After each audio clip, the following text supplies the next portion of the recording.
கிறிஸ்துவுக்குள் அன்பான கர்த்தருடைய பிள்ளைகளே, இன்றைய வேத வசனமும் ஜெபமும் ஏசாயா தீர்க்கதரிசியின் புஸ்தகம் 55 அதிகாரம் 6 வசனம். கர்த்தரை கண்டடையத்தக்க சமயத்தில் அவரை தேடுங்கள், அவர் சமீபமாயிருக்கையில் அவரை நோக்கி கூப்பிடுங்கள். என் அன்புக்குரியவர்களே, கர்த்தரை கண்டடையத்தக்க சமயம்னு ஒன்று இருக்குது.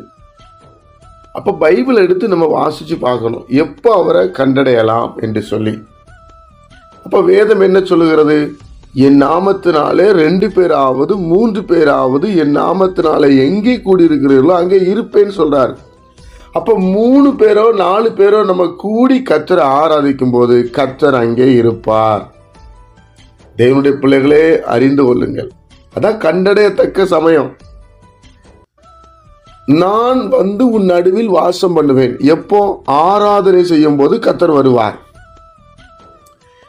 இஸ்ரவேல் ஜனங்கள்கிட்ட சொல்லுகிறார், நீங்கள் கூடி வந்து என்னை தொழுது கொள்வீர்கள், விண்ணப்பம் பண்ணுவீர்கள். அப்போ ஒருமனப்பட்டு நம்ம கூடி இருந்து கர்த்தரை ஆராதிக்கும் போது கர்த்தர் அங்கே இருப்பார். அதான் கண்டடையத்தக்க சமயம் இல்லையா தேவனுடைய பிள்ளைகளே? அவர் சொல்ல, கர்த்தரை கண்டடையத்தக்க சமயத்தில் அவரை தேடுங்கள். இந்த மாதிரி சிச்சுவேஷன்ல அவரை நம்ம பார்க்கலாம். அது மாத்திரமல்ல, அவர் சமீபமா இருக்கையில் அவரை நோக்கி கூப்பிடுங்க, அவர் அழைங்க. இப்ப அவர் பக்கத்துல வந்துட்டாரு. நம்ம ஆராதிக்கும் போது இயேசு நம்ம பக்கத்துல இருக்கிறார். இப்ப நம்ம கூட்டத்துல கர்த்தரை ஆராதிக்கிறோம், தேவன் உங்கள் மத்தியில உலாவி வருகிறார், உங்கள் அருகே இருக்கிறார் என்று கர்த்தருடைய நாமத்தினாலே ஊழியக்காரங்க சொல்லுவாங்க. அப்ப அவர் உங்க பக்கத்துல இருக்கிறார்.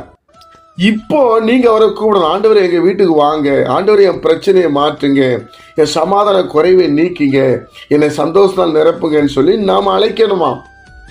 அதைத்தான் வேதம் சொல்லுகிறது. தேவனுடைய பிள்ளைகளை அறிஞ்சுக்கிட்டீங்களா?